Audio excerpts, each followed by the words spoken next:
ஒரு வாரம் ஊர்ல இல்லாதங்காட்டி ஃபர்ஸ்ட்டு கிச்சனுக்கு வந்ததுமே கபோர்ட்ஸ் எல்லாம் ஓப்பன் பண்ணி விட்டுட்டேன். அப்பதான் ஸ்மெல் இல்லாம இருக்கும் ஏர் சர்க்குலேஷன் ஆகும்போது. மார்னிங் தான் ஊர்லேருந்து வந்தங்காட்டிக்கு தோசை செய்யலான்னு சொல்லிட்டு பிளான் பண்ணியிருந்தேன். தோசை மாவு வந்து பிளிங்கிட்ல ஆர்டர் பண்ணிக்கிட்டேன். தோசைக்கு பார்த்தீங்கன்னா, தொட்டுக்க ஊர்லேருந்து செஞ்சு கொண்டு வந்த பிரண்ட தொக்கு தான் இன்னைக்கு. சைடில தோசை ஊத்திக்கிட்டே பாலை வந்து பொங்க விட்டுட்டேன்.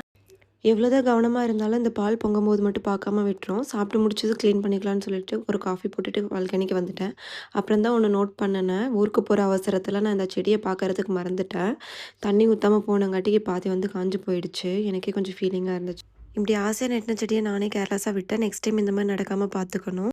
மதியம் சமைக்கிறதுக்கு வீட்ல காய்கறி எல்லாம் எதுவும் இல்ல. வாங்க போலான்னு சொல்லி என் ஹஸ்பண்ட்ட சொல்லியிருந்தேன். போறதுக்கு முன்னாடி ஃபுல்லாவே கிச்சன்லாம் கிளீன் பண்ணி வச்சுட்டு போயிட்டா, வந்து சமைக்கிறதுக்கு ஈஸியா இருக்கும்னு சொல்லிட்டு. சண்டே அப்படிங்கிறனால இன்னைக்கு நான்வெஜ் எடுத்துட்டு வந்திருந்தோம். என் ஹஸ்பண்ட் வந்து சிக்கன் ஃப்ரை கேட்டிருந்தாரு. கூடவே வந்து பார்த்தீங்கன்னா, ஈரல் எடுத்துட்டு வந்திருந்தோம். போற வழியில பார்த்தீங்கன்னா, கிரேப்ஸ் வந்து ஒரு பெட்டி வந்து ₹100 சொல்லி குடுத்துட்டு இருந்தாங்க. ஊர்லலாம் வாரம் வாரம் வாங்கி சாப்பிடுவோம். சீசன் டைம்ல நெறையாவே இது கொண்டு வருவாங்க. பட் சென்னை வந்தது இதுதான் ஃபர்ஸ்ட் டைம் பார்த்தேன். அதனால வாங்கிட்டோம். வாங்கிட்டு வந்த காய்கறிலாம் பார்த்தீங்கன்னா, நல்லா வாஷ் பண்ணி எடுத்து வச்சுக்கிட்டேன். அதுக்கப்புறம் சிக்கனையும், ஈரலையும் பார்த்தீங்கன்னா, உப்பும் மஞ்சத்தூளும் போட்டு எடுத்து வச்சுக்கிட்டேன். என் ஹஸ்பண்ட் சிக்கன் ஃப்ரை மாரி தான் கேட்டாரு. நான் கொஞ்சம் கிரேவியா வச்சா நைட்டுக்கும் தோசைக்கு தொட்டுக்கலாம்னு சொல்லிட்டு பண்ணுனேன். பட் அது ரொம்பவே கிரேவி ஆயிடுச்சு. மசாலாலாம் கொஞ்சம் அரைச்சு ஊத்துனா கொஞ்சம் நல்லாயிருக்கும்னு சொல்லிட்டு அரைச்சு ஊத்துனது தான் கொஞ்சம் தப்பா போச்சு. பட் டேஸ்ட் வைஸ் பார்த்தீங்கன்னா, ரொம்பவே நல்லா இருந்துச்சு. என் ஹஸ்பண்ட் ட்ரை மாதிரி தான் கேட்டாரு. நான் தான் கொஞ்சம் கிரேவியா வச்சுட்டு சொதப்பிட்டேன். பட் நல்லாவே இருந்துச்சு. நெக்ஸ்ட் டைம் செஞ்சு குடுத்துரலான்னு சொல்லிட்டு நான் விட்டுட்டேன். ஒரு வாரம் ஊர்ல இருந்துட்டு வந்தங்காட்டிக்கு என்னமோ தெரியல. ஃபீல் குட்டாவே இருந்துச்சு. ஒரு மாரி பாசிட்டிவ் வைபா இருக்கு. ஒரு 1 மாசம் நாங்க தனியா இருந்திருப்போம். என்னோட லைஃப்ல அப்பா, அம்மாவ 1 மாசம் விட்டு தனியா இருந்தது இந்த டைம்ல தான். என் ஹஸ்பண்ட் 1 வாரம் போய் இருந்துட்டு வரலாம். உன் அப்பா, அம்மா கூட ஒரு நாள்லாம் இருந்துட்டு வா. அப்பதான் கொஞ்சம் நல்லாயிருக்கும்னு சொல்லிட்டு இருந்தாரு. நான்லாம் வரமாட்டேன். எனக்கு அவ்வளோலாம் ஃபீலிங்ஸ் எல்லாம் இல்ல. டெய்லி வீடியோ கால் பேசிட்டு இருக்கேன்ல. அதனால எனக்கு அவங்கள பார்க்கணும்லாம் தோணல அப்படின்ட்டு இருந்தேன்.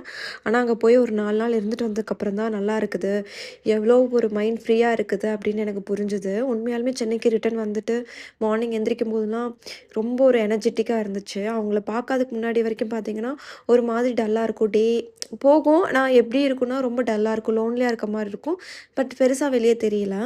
இப்ப பார்த்தீங்கன்னா, எது நடந்தாலும் பார்த்துக்கலாம் அப்படிங்கிற மாரி ஏதோ ஒரு புதுசா ஒரு தெம்பா இருக்கிற மாதிரி இருக்கு. ஊர்ல இருந்து வரும்போதே ஒரு ட்ராவல் பேக்கு அண்ட் ட்ராலி ஃபுல்லாவே நாங்க வீட்டுக்கு தேவையான பொருட்கள்லாம் பேக் பண்ணி எடுத்துட்டு வந்துட்டோம். ட்ரெஸ் எல்லாம் பார்த்தீங்கன்னா, பெருசாலாம் எதுவும் இல்ல. ஒரு 2 ட்ரெஸ் மட்டும் தான் எடுத்துட்டு வந்திருந்தோம். இந்த கண்டெய்னர் வந்து பார்த்தீங்கன்னா, நான் டிமார்ட்ல வாங்குனேன். சென்னை வந்து ஃபர்ஸ்ட் டே வந்து வாங்கியிருந்தேன் நான் டிமார்ட் போயி. அப்ப வந்து பார்த்தீங்கன்னா, பிரைஸ் கொஞ்சம் கம்மியா இருந்துச்சு. இந்த டைம் கொஞ்சம் அதிகப்படுத்திட்டாங்கன்னு நெனைக்கிறேன். எனக்கு கொஞ்சம் தேவைப்படுச்சுன்னு சொல்லிட்டு ஊர்லயே நான் வந்து டிமார்ட்ல வாங்கிட்டு வந்துட்டேன். நெக்ஸ்ட்டு 1 மந்த்துக்கு எனக்கு வீட்டுக்கு என்னென்ன தேவையோ நான் எல்லாத்தையும் எடுத்துட்டு வந்துட்டேன். நான் எடுத்துட்டு வந்த எல்லா ஐட்டமே சென்னையிலுமே கிடைக்கும். இருந்தாலும் அம்மா வீட்லேருந்து எடுத்துட்டு வரது கொஞ்சம் தனி ஃபீலா இருக்கு. அதனாலேயே நான் எடுத்துட்டு வந்துட்டேன்.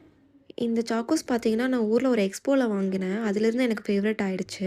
செவ்வாழைப்பழமும், தேங்காயும் வீட்லேருந்தே எடுத்துட்டு வந்துட்டேன். இந்த டைம் தேங்காய் வந்து பார்த்தீங்கன்னா, பாதி மட்டை உரிக்க சொல்லி எடுத்துட்டு வந்துட்டேன். எனக்கு வந்து தேங்காய் மட்டை உரிக்க தெரியாது.